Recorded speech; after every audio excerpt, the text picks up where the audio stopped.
What's going on, everybody, and welcome back to the Hangout Spot where you already know it's Real Talk Sports Talk.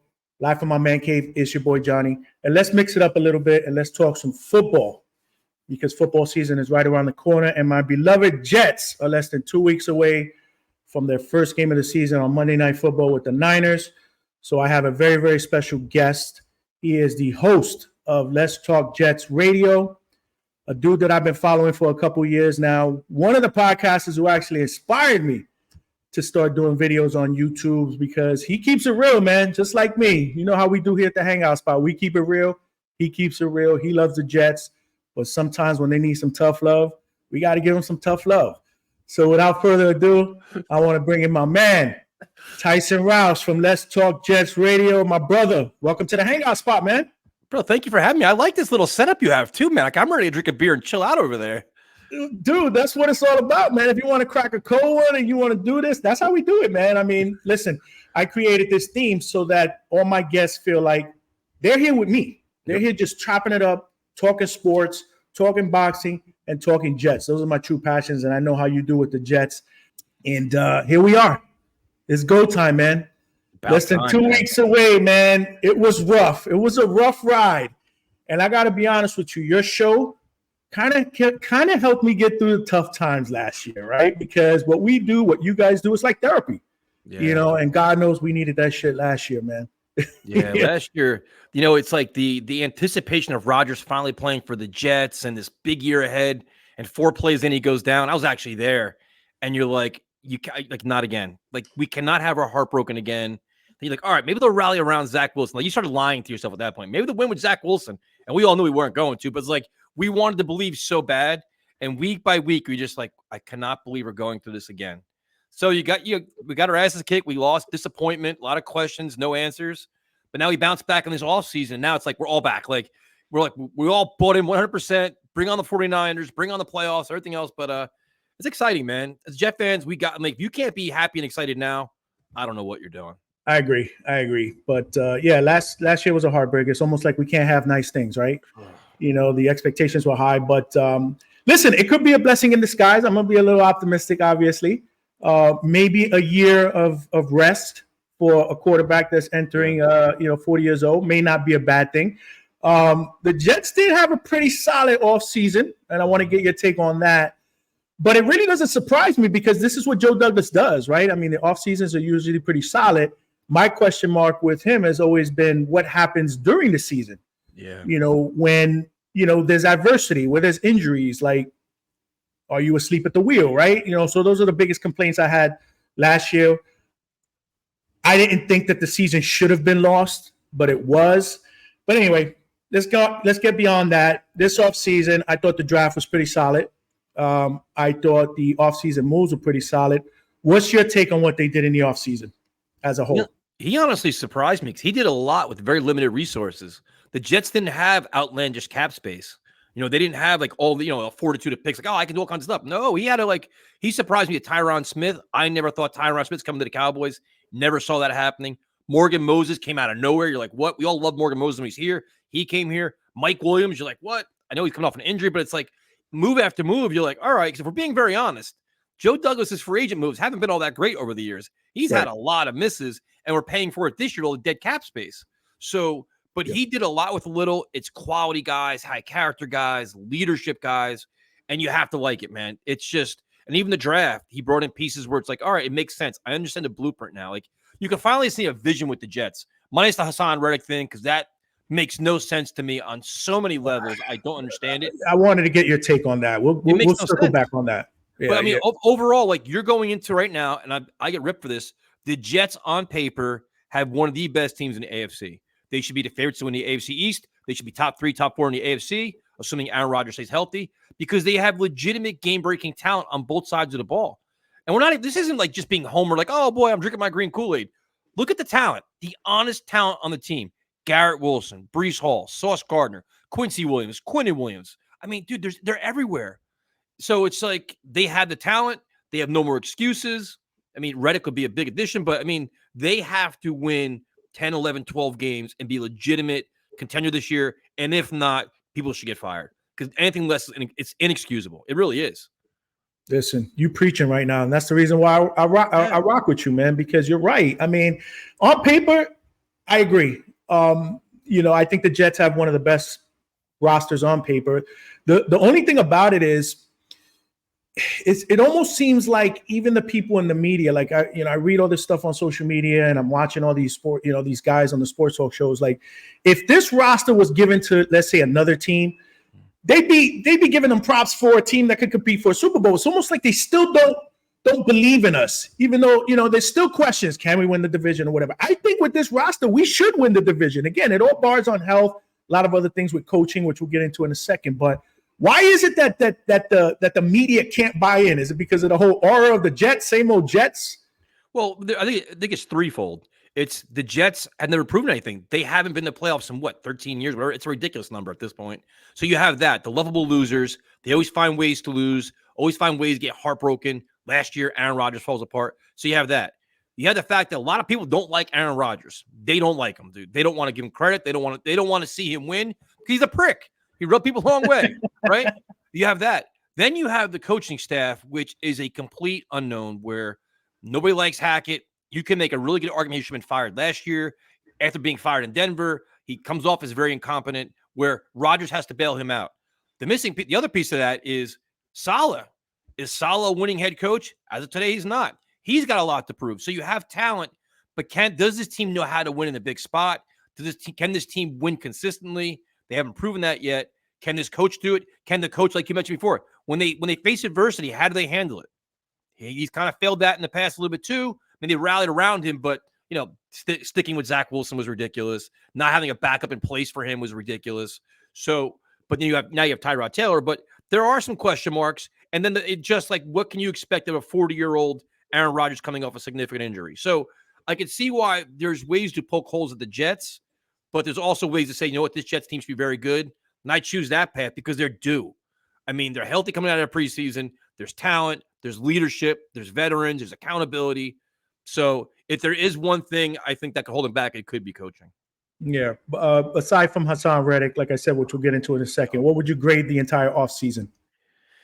Man, I mean, he's literally addressed holes. Like you like what he's done. Like their biggest concern was the offensive line. He brought in a Hall of Famer and then another very good guy. And then Simpson, nobody even talks about. He's solid. That there alone revamps your offense. Mike Williams remains to be seen. He's coming off a major injury. You're probably not going to see a lot of him the first 3 weeks, but still a very good player. The two running backs, the rookies, look explosive. So it's hard to not appreciate what they've done so far. I'd still like to see more moves made if they can. I know they brought in a tight end from the Bears, but I think, you're not going to have 22 all-stars. You know what I mean? It's like you're going to have – he has good pieces. He has good vision. And I think, to me, Reddick is a huge piece, man. That is an enormous piece because I think the Bryce Huff thing, I think they completely mishandled that. I'll never understand it. Young player on the rise, flourish in your defense, got $18 million a year with Philadelphia, which isn't a lot. So they pivot, make the trade. They trade John Franklin Myers for next to nothing, which is ridiculous. You know what I mean? So they make moves there. We don't understand. But then you get Reddick. You're like, you know what? Reddick is a legitimate pass rusher. Pro Bowl guy, off the edge, dominant, stop the run. Great move. Give him credit for that. Then you have a home run all season until he doesn't report. Then the stories come out. And you're like, I don't understand how we're here.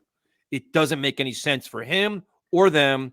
And I don't buy the Jets story at all. I think their story keeps changing to fit their narrative, and I'm not going to buy that. So, but that's the missing piece, man. And now it's like you're at August 29th. You hope he's here by Labor Day.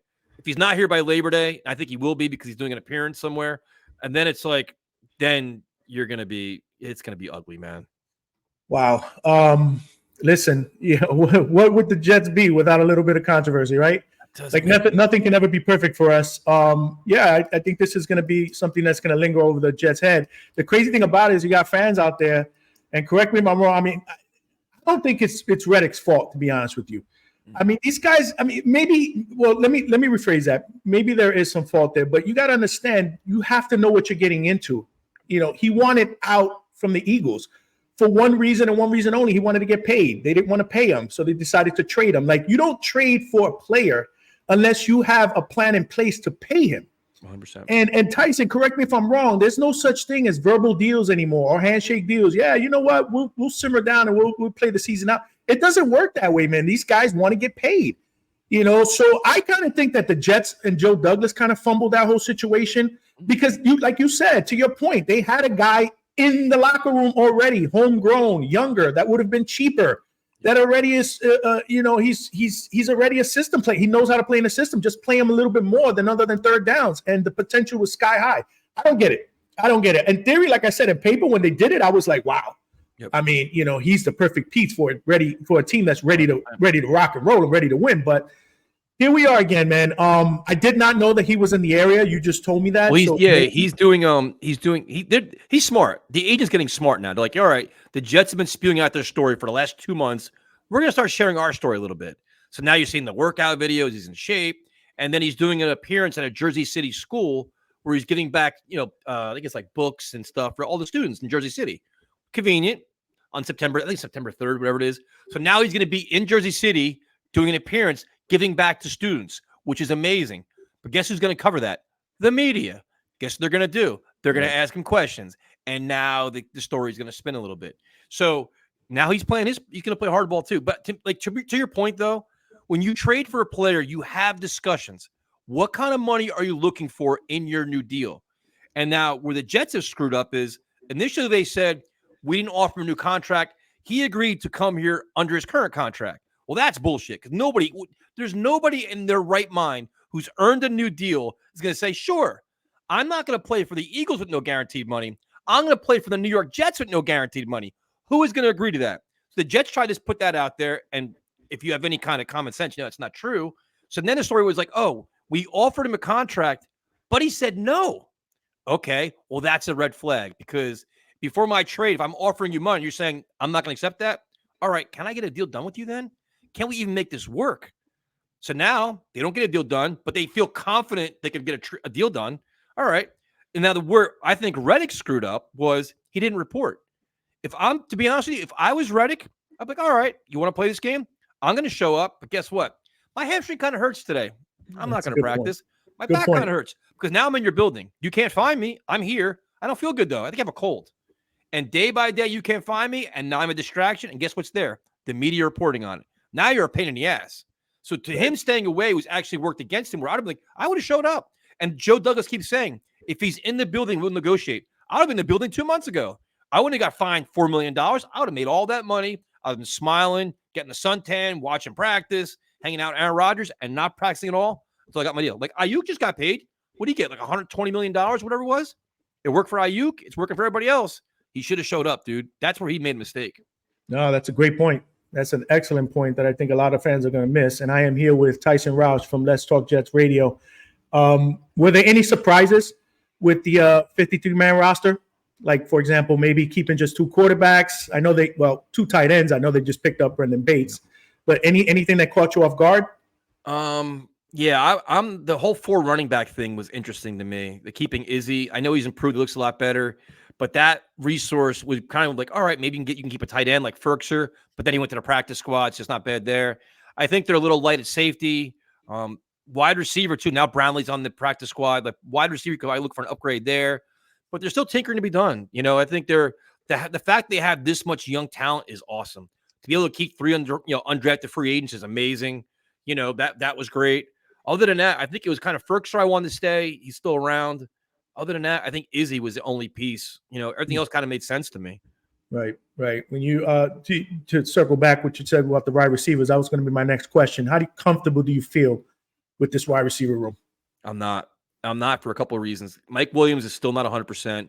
He's going to be on a pitch count the first couple of weeks of the season, which is fine. Hopefully, he keeps getting healthier. Doesn't have a setback. Alan Lazard, right now, you're counting on a lot from him because Mike Williams is banged up. Corley's not ready yet. Corley's kind of learning, which he's a rookie, man. He's got a lot to learn. You got to count on Gibson. You have to count on a lot of guys to be consistent and very good, and they haven't proven they have been that in the past. I mean, Garrett Wilson's a superstar, but if he gets a little banged up, we're all going to be nervous, man, because a lot of these guys have got to step up, and they haven't done it before. Gibson hasn't done it. Corley, Charles, Brownlee, a lot of these guys haven't done it before. So it's a little scary. That's why I was kind of hoping they would get somebody on a waiver wire claim or kind of find another veteran to bring in here. Do you foresee them possibly making a big move for Devontae Adams? See that it's interesting because if Mike Williams is Mike Williams, you don't need Devontae Adams. If Mike Williams goes off and gives you your, like, say what, 5-6 catches a week and 80 yards and a touchdown, do you really need Devontae Adams? You may not even need him. The offense can be rolling with what we have. Now, he's a nice to have. I mean, obviously, you're not going to say no to it, but the offense may be just fine. So you may not have to spend that money and give up that trade. So we got to see what we have first before we make that move. No, I hear that. I mean, it's a sexy move, but I don't know. Yeah. I'm at the feeling that if it was going to happen, it would have happened already. Yeah, I mean, I don't know what happens before the trade deadline. The Raiders they got to keep him, dude. The Raiders can't get rid of him now because they got to at least act like they're trying to win with their best players in tow. And then once it starts going in this tank, then he'll want out. I agree.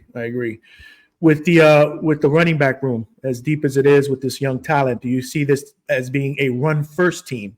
100%. Dude, that has to be the blueprint. And it serves so many purposes. You establish the run, you wear down the defense, you save Aaron Rodgers from all these huge hits, open up the play action pass. You could do so many things. And you're using a resource that you have that Breece Hall is an incredible running back. Like, why not feature him?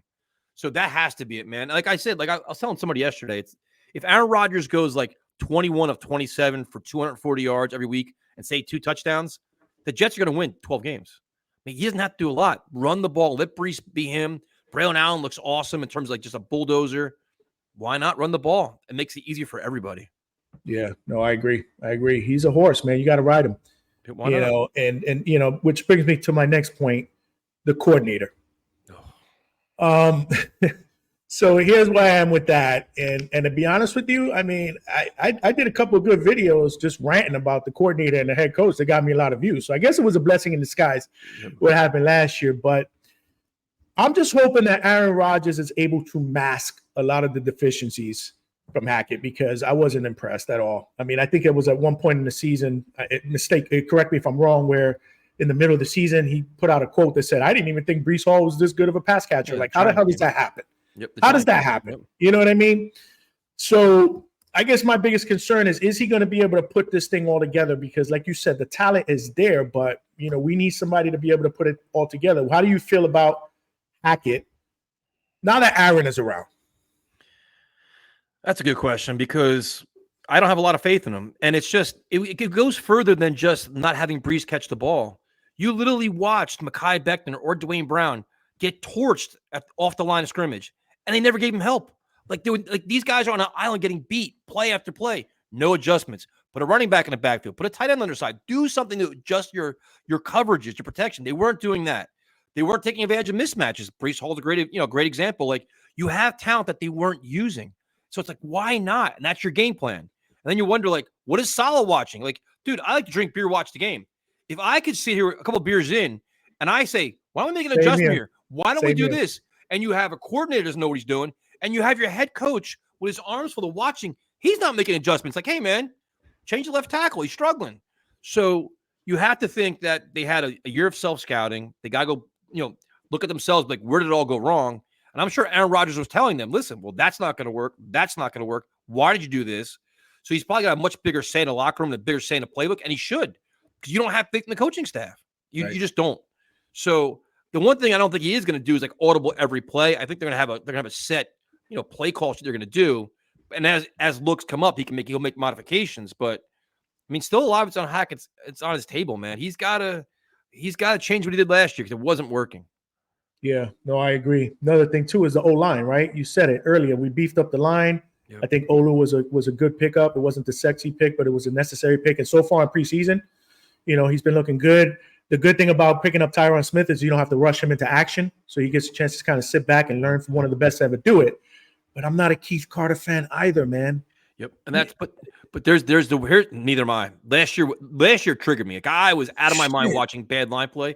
But here's the difference, I think, between this year and last year. This year, you have Tyron Smith and Morgan Moses being like, that is not what we're doing. Like, that's not going to work. You have like a veteran presence here. Be like, all right, listen, I understand you're coaching this way, but this isn't going to work for us. So we're gonna change this philosophy here, because the players have a lot to say. Like, the veteran leaders have a lot to say with Salah. And I think they're going to help. They're almost going to make this coaching staff better by their feedback. Like, all right, between Moses, Smith, and Aaron Rodgers, even Mike Williams with some things. You have this presence of leadership saying, we got to fix this offense because these schemes aren't going to work.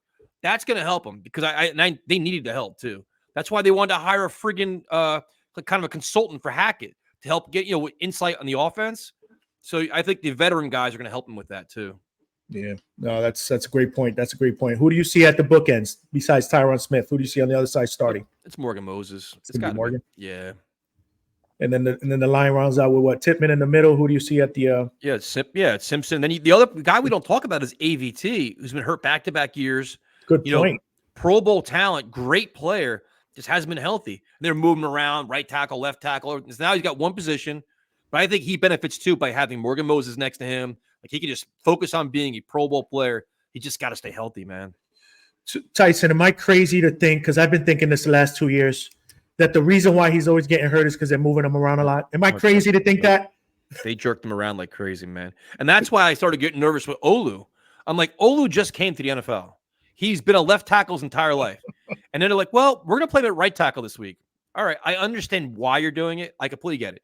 Versatility, flexibility, all this stuff. I also realize that he just got here.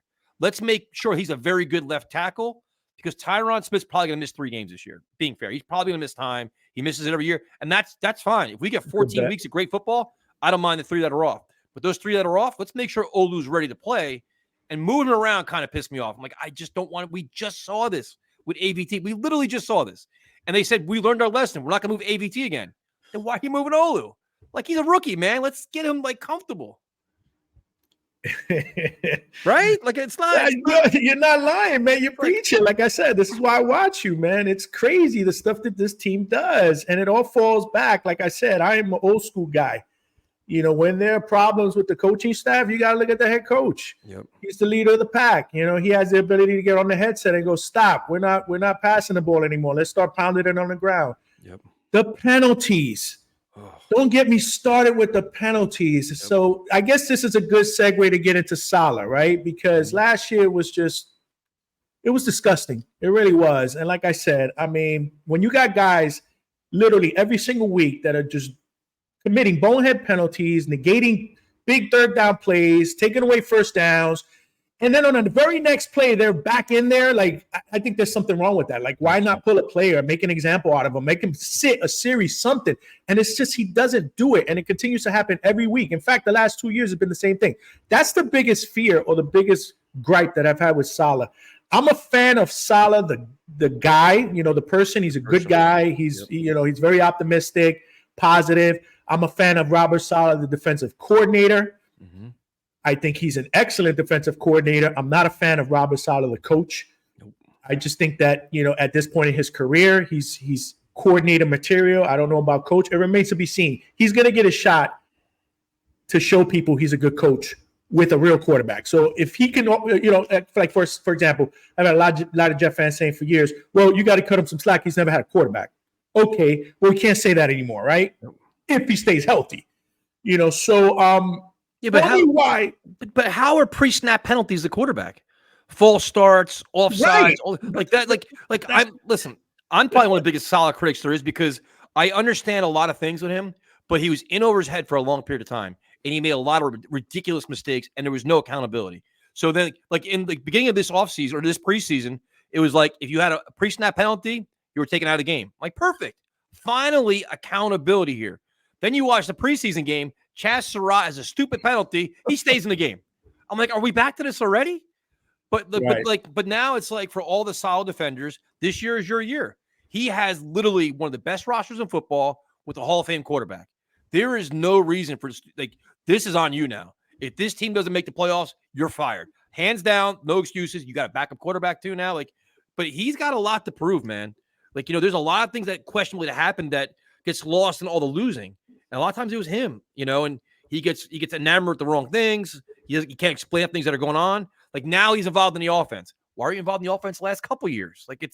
He's evolved. You give him credit for evolving. Like I will say this, his blueprint for this training camp has been very impressive where there's rhyme or reason behind it where say like the day before a joint practice, the second and third string played, the first string didn't play, the joint practice, the first string played the whole time.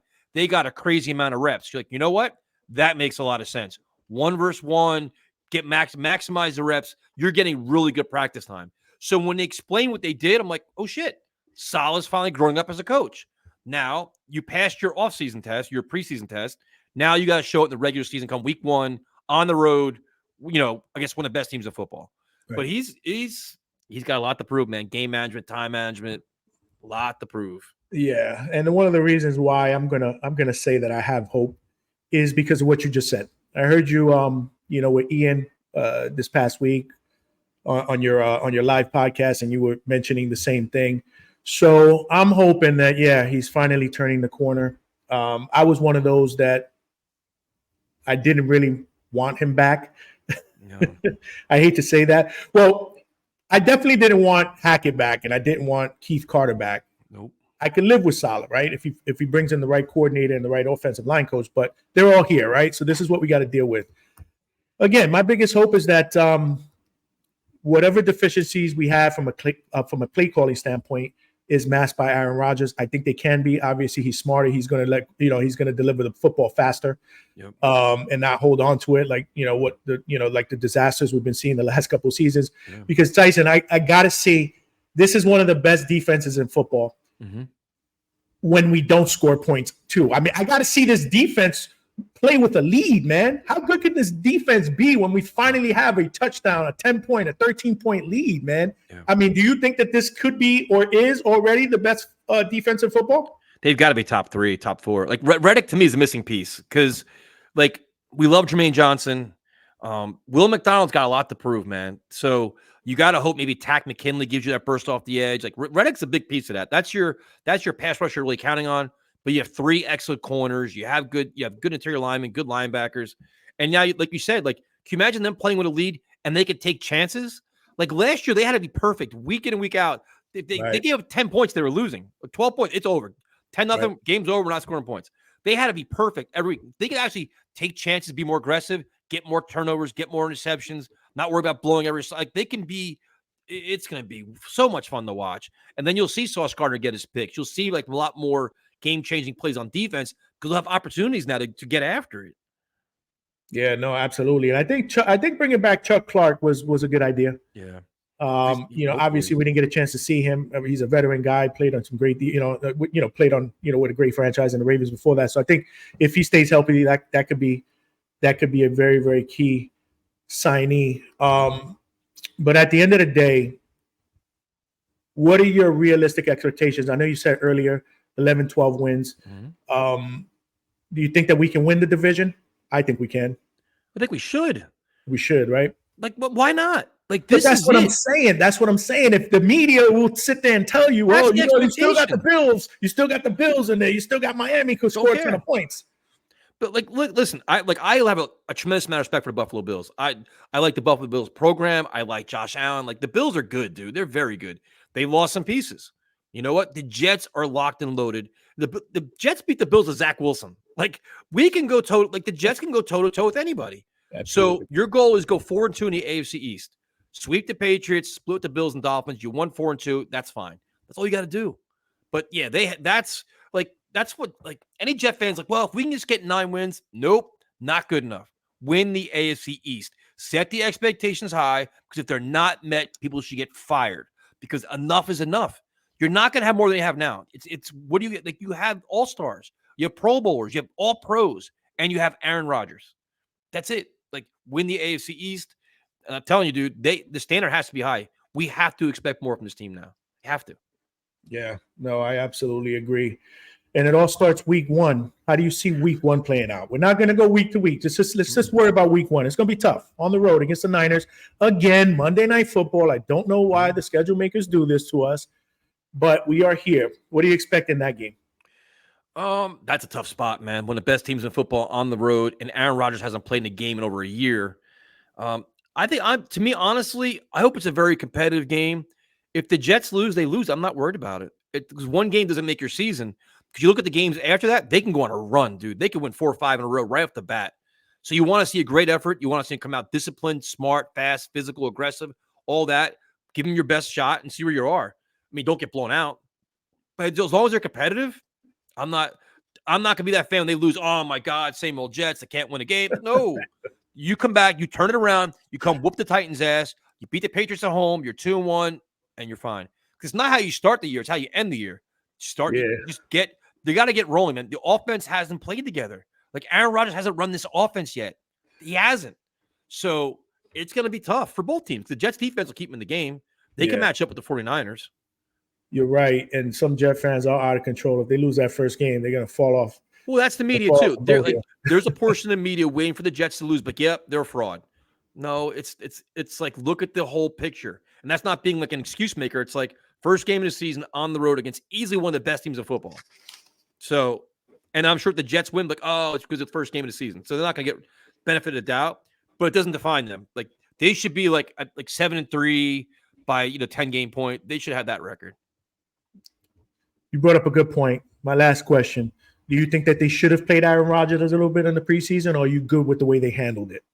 The way they explained the joint practices and the way he broke down the reps and the amount of reps he got, apparently he got like 300 more reps than he did last year. Like, that was a lot, dude. Like, he got a lot of reps where it's like, all right, like when you understand it that way, like the joint practices, it featured him.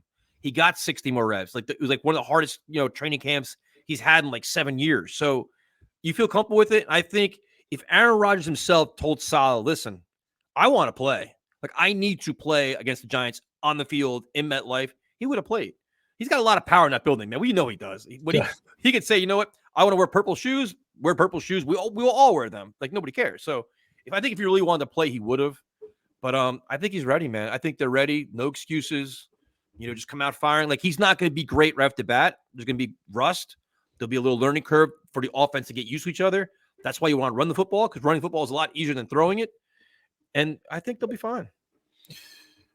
One of the things I miss about living in Pennsylvania is I used to hit up at least 2 live practices, the free practices. Did you go to any of this? I didn't go this year. My work schedule is crazy. I used to go every year. I've been going back to like the Hofstra days. I've been all over the place watching. I love the practice. But, it's like, it's not like it used to be, though. It used to be a lot more physical, man. Like, it used to be the 2-a-days, and a lot of it's like, you got to go on the right day, because some of the days when they're just in shells, you're not seeing a lot, man. It's like Nah, but I missed that, man. Wifey used to be on the internet, getting those tickets, getting there, getting some autographs. That was some really good stuff. I was just interested to hear if you had gone to any and how the atmosphere was. It had to have been buzzing. Oh, they were selling out every practice, man. They have like a waiting list for stuff over there. It's a beautiful. What it is? They've done a really job. It's beautiful, man. Oh yeah, it's an awesome facility. Florham Park, yeah. Yep. Yeah, Florham Park, right? Yeah. Oh, absolutely, man. I miss those days, but this was an absolute blast, man. Chopping it up with you, man. Listen, and I know you got a lot going on. Why don't you tell my viewers and your viewers what you got going on? You got live shows going on. Are you gonna be doing live in-game shows too? Yes, Talk sir. to me. We do a lot, man. Well, first of all, thank you for having me, man. I had a blast. You ever want me to come on? I'm down to come on. I love talking football, and this is easy, dude. This is like hanging out with a buddy, dude. This is fucking easy shit here. Absolutely. Well, Let's Talk Jets. We do a live show Monday nights at 8. I do a show every Thursday at 7 o'clock with Jet Central. Ian, we go back and forth there. We live stream games, and we're not really like X's and O's guys. We're more like just emotional fans. Like, just we call it like we see it and have fun with it. Like, we know some things, but not we're not by no means experts. And we like to give fans a platform to talk. Like, we have a call-in show. You call in and say whatever you want. We talk about it, and that's kind of it, man. It's kind of just a fun. It's a fun channel. It is, and we just do what we can. No, it's absolutely amazing. Like I said, for my viewers, make sure y'all check out Let's Talk Jets Radio. Make sure you check his show out with Ian as well. I watch that every Monday. I'm trying to get Ian. I'm trying to get Prime up in here. Like, do it. Listen, this is how we do it up, and I'm going to tell you the same thing I tell every fighter and trainer that I bring on here for an interview, man. Anytime you come to the hangout spot, you are family. Yep. You are welcome back anytime. And for my viewers, if you're new to watching my videos, make sure you subscribe, hit that like button. You know how we do it up here in the hangout spot. So make sure you're along for the ride. But again, my brother, this was an absolute honor, man. You got to come back here. Dude, you're a natural at this. You know what the cool thing about all the Jets YouTubers? Everybody's friends, man. Like Ryan, Jay. We're family. Everybody, there's not like some other teams' YouTube channels. It's like, dude, they hate each other. I'm like, dude, everybody is so cool. Everybody's supportive, like Green Bean. Like, we're all friends. Like, so if you say, hey, come on my show, all right, no problem. Like, everybody's, and you're natural, dude. You're chill. You're good at this, man. You can keep at it. Listen, man, I've been watching you for 2 years, man. I've been watching you for 2 years. You got good questions. You're like prepared. I want to bring you back on. I'll come visit you 100%. Over there on your show for sure. But man, like I said, absolute honor for my viewers. Appreciate you watching. Appreciate the love and support. This is your boy Johnny with Tyson from Let's Talk Jets Radio, signing out from the Hangout Spot, and I will talk to everybody soon.